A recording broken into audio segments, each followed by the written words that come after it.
கிறிஸ்துவுக்குள் என் அன்பு தேவ பிள்ளைகளே, கர்த்தர் உங்களை ஆசீர்வதிப்பாராக.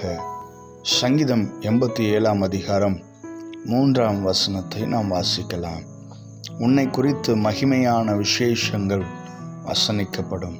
ஆம், நம்மை குறித்து மகிமையான விசேஷங்கள் வசனிக்கப்பட வேண்டும் என்பது அநேகருடைய வாஞ்சையாக காணப்படும்.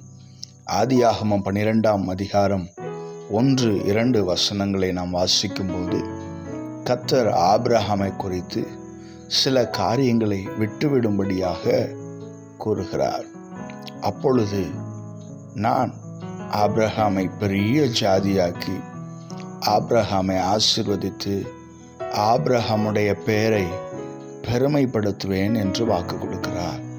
ஆம், ஆபிரகாமுடைய பெயரை பெருமைப்படுத்துவது என்றால் ஆபிரகாமை குறித்து மகிமையான வசனங்கள் வசனிக்கப்படும் என்ற அர்த்தம் அதிலே காணப்படுகிறது.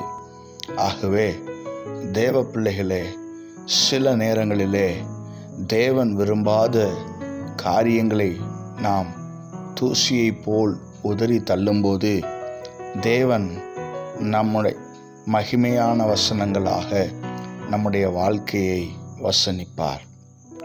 இரண்டாவதாக, வேதத்தில் மத்தேயு 10 அதிகாரம் 32 வசனம் சொல்கிறது, மனுஷர் முன்பாக என்னை, அதாவது இயேசுவை அறிக்கை பண்ணுகிறவன் எவனோ அவனை நானும் பரலோகத்தில் இருக்கிற என் பிதாவின் முன்பாக அறிக்கை பண்ணுவேன் என்று இயேசு கூறுகிறார்.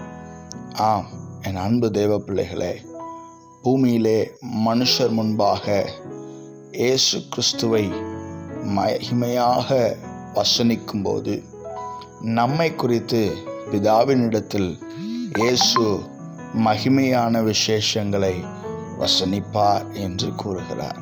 ஆகவே இந்த வசனத்தின்படி நம்மை குறித்த மகிமையான விசேஷங்கள் வசனிக்கப்பட வேண்டுமென்றால் இந்த பூமியிலே ஆபிரகாமை போன்று சில காரியங்களை விட்டுவிடும்போது ஆபிரகாமுடைய பெயரை வசனித்தது போல் நம்மையும் மகிமையான வசனங்களினால் கர்த்தர் வசனிப்பார். அது மாத்திரமல்ல, இந்த பூமியிலே இயேசு என்ற நாமத்தை அநேகரிடத்தில் வசனிக்கும் போது பரலோகத்திலும் பிதாவுக்கு முன்பாக இயேசு மகிமையான வசனங்களை நம்மை குறித்து வசனிப்பார். ஆம், என் அன்பு தேவ பிள்ளைகளே, பூமியிலே தேவனுக்கு பிரியமில்லாத காரியத்தை விட்டுவிட முயற்சி செய்வோம். இயேசு கிறிஸ்துவை அறிக்கை செய்ய பிரயாசங்களை ஏறிடுங்கள். கர்த்தர் மகிமையான விசேஷங்களை உங்களை குறித்து வசனிப்பாராக. கண்களை மூடி நாம் ஜெபிக்கலாம்.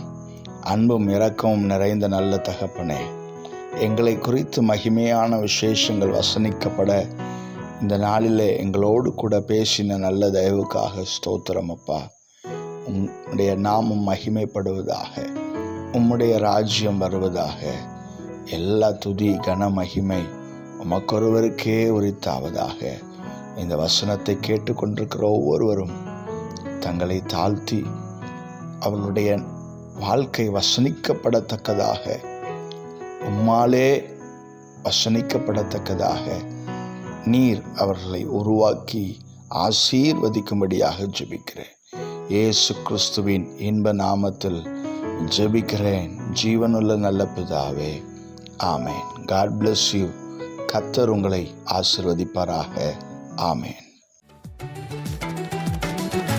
மகிமைப்படுத்துவேன் என்றாரே, மகிழ்வனின் பாசம் பெரிதே.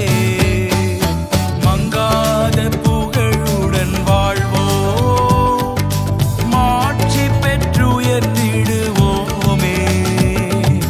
குறுகிட மாட்டோம், குன்றிட மாட்டோம், கரையில்லா தேவனின் வாக்கு. குறுகிட மாட்டோம், குன்றிட மாட்டோம், கரையில்லா தேவனின் வாக்கு. ஆனந்த துதி ஒலி கேட்கும், ஆடல் பாடல் சத்தமும்